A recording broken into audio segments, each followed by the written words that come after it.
नमस्कार, मैं रेखा। 2024 में लोकसभा के हो रहे आम चुनावों के लिए बीएसपी के सभी उम्मीदवारों को विजयी बनाने के लिए आदरणीय बहन कुमारी मायावती ने जो एक विशेष अपील की है आम जनमानस से, वो आज आपको सुना रही हूँ और आप ध्यान से सुनिएगा। बीएसपी के सभी अनुयायियों एवं समर्थकों, जैसा कि सर्वविदित है कि देश की आज़ादी के लगभग 75 वर्षों से अधिक का लंबा समय बीत जाने के बावजूद भी यहाँ की विशाल आबादी के अधिकतर लोगों की और सर्व समाज में से खासकर गरीबों, दलितों, आदिवासियों, अति पिछड़े वर्गों, मुस्लिम और अन्य धार्मिक अल्पसंख्यकों आदि की गरीबी, बेरोजगारी और पिछड़ापन आदि दूर होकर इन्हें रोजगार, न्याय और बेहतर बुनियादी सुविधाओं के साथ आत्मसम्मान और स्वाभिमान युक्त जीवन नहीं मिल पाया है, जो यह अति दुखद व यहाँ अब तक रही अधिकांश सरकारों की विफलता का जीता जागता एक प्रमाण है। हालांकि यहाँ के किसानों, मजदूरों, छोटे व्यापारियों और अन्य मेहनतकश लोगों ने अपनी ज़बरदस्त लगन और मेहनत से खुद को और देश को भी आगे बढ़ाने में कोई कोर कसर नहीं छोड़ी है, किंतु इन कमियों और विफलताओं की तरफ से आम जनता का ध्यान बांटने के लिए पहले कांग्रेस पार्टी द्वारा किस्म किस्म के हथकंडे अपनाने के साथ ही गरीबी हटाओ का ज़बरदस्त लुभावना नारा भी दिया गया, जो भी कुल मिलाकर विफल रहा और अंततः लोगों ने उस पार्टी को यूपी सहित कई और राज्यों और केंद्र की सत्ता से भी बेदखल कर दिया। यही मुख्य वजह है कि बीएसपी को बनाने की ज़रूरत हमें महसूस हुई। इसके बाद सत्ता में आई भाजपा ने भी भारत सरकार में आने से पहले बाद में भी लोगों को कांग्रेस पार्टी की तरह ही अनेक प्रकार के लोक लुभावने वायदे के सपने दिखाए, जिसमें से खासकर विदेश में जमा काला धन वापस लाकर लोगों में से 15 से 20 लाख रुपए देकर उनकी गरीबी दूर करना, किसानों की आय दुगनी करना, हर स्तर पर व्याप्त भ्रष्टाचार खत्म करना, कानूनी और सरकारी मशीनरी का दुरुपयोग एवं राजनीति का अपराधीकरण तथा अपराध का राजनीतिकरण व रुपयों का अवमूल्यन रोकने के साथ ही कांग्रेसी बुराइयों से राजनीति को बचाने ऐसे मुद्दे हैं जिनके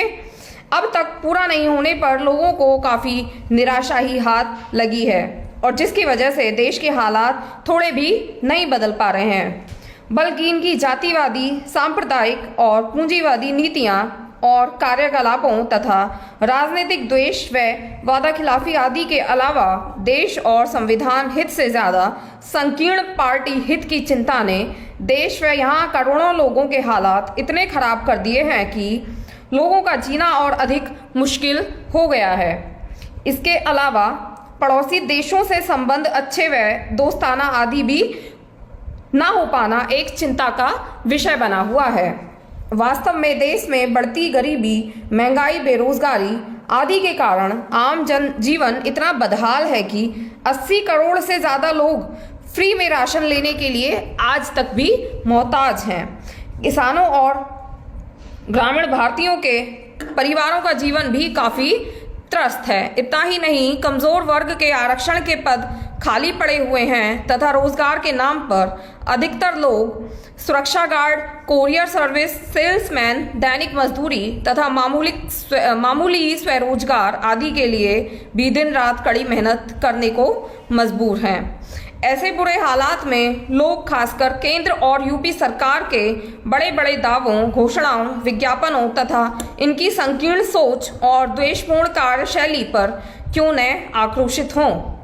क्योंकि वो देख रहे हैं कि इस सरकार के कारण कुछ मुट्ठी भर लोगों का ही भला हो रहा है और करोड़ों गरीब, मजदूर, किसान, बेरोजगारों और अन्य मेहनतकशों का जीवन बदहाल बना हुआ है। जबकि बीएसपी चाहती है कि उसकी सरकार की तरह सरकारें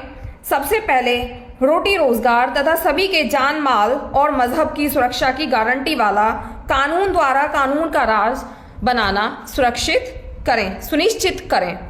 कुल मिलाकर सरकार आम जनता के हित का संवैधानिक धर्म निभाने के बजाय केवल वोट बैंक के संकीर्ण स्वार्थ की चिंता में ही लगी है, तो इससे देश और जनहित कैसे संभव।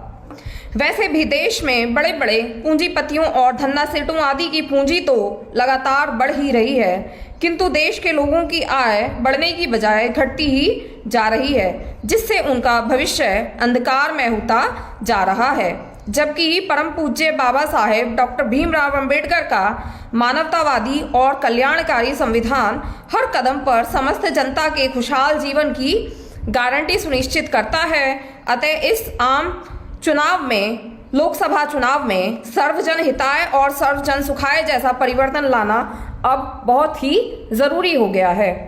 किंतु विभिन्न सरकारों के जन विरोधी और जातिवादी रवैये को देखकर बीएसपी ने किसी से भी गठबंधन न करके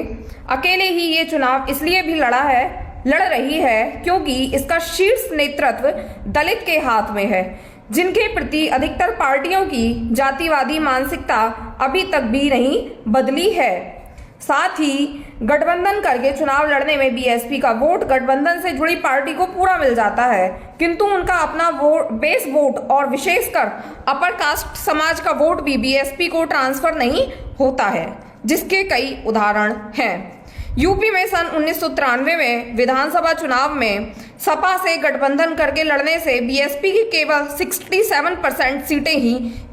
जीतकर आ पाईं।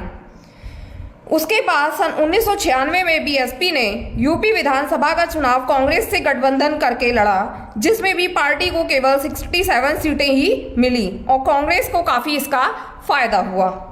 लेकिन सन 2002 में बीएसपी द्वारा विधानसभा चुनाव अकेले अपने दम पर लड़ने पर पहली बार पार्टी की सीटें बढ़कर लगभग 100 हो गईं। इतना ही नहीं बल्कि उसके बाद सन 2007 में यूपी विधानसभा आम चुनाव में बीएसपी द्वारा अकेले चुनाव लड़ने पर यहां पार्टी की पूर्ण बहुमत की सरकार बनी। साथ ही लोकसभा चुनाव में व देश के अन्य राज्यों में भी अकेले चुनाव लड़ने पर वोट प्रतिशत के हिसाब से पार्टी की काफी अच्छी स्थिति रही। ऐसे में बीएसपी पार्टी का मूवमेंट के हित में अकेले ही चुनाव लड़ना बेहतर है। लेकिन अब चुनाव के बाद हमारी पार्टी खासकर कमजोर, वंचित और उपेक्षित वर्गों के हित में केंद्र और राज्य की सही सरकारों में व उनकी जरूरतों को ध्यान में रखकर अपनी उचित भागीदारी के आधार पर शामिल भी हो सकती है। अर्थात पूर्व की तरह अब पार्टी बाहर से फ्री में किसी को समर्थन नहीं देगी, ताकि अपने लोगों के आरक्षण आदि से सुरक्षित रहने के साथ ही उनके अपने पैरों पर खड़ा करने संबंधी जरूरी कार्य होते रहें। अब अंत में सभी से अपील है कि बीएसपी की केंद्र की सत्ता में कल्याणकारी भागीदारी सुनिश्चित करने हेतु इस लोकसभा चुनाव में हाथी चुनाव चिन्ह वाले बटन को दबाकर बीएसपी उम्मीदवारों को जरूर सफल बनाएं। हालांकि चुनाव में गड़बड़ी की शिकायतों से बीएसपी भी चिन्हित है, लेकिन इसके बावजूद भी पार्टी ये चुनाव पूरी तैयारी और दमदारी के साथ लड़ रही है और बेहतर रिजल्ट लाना चाहती है, ताकि फिर महात्मा ज्योतिबा फूले, श्री नारायण गुरु, छत्रपति शाहूजी महाराज, बाबा साहेब डॉक्टर भीमराव अंबेडकर एवं अन्य मान्यवर श्री काशीराम आदि का अधूरा रहा सपना काफी कुछ साकार हो सके, तथा जिसका उत्तर प्रदेश स्टेट में बीएसपी के नेतृत्व में 4 बार बनी सरकार खासकर उदाहरण है।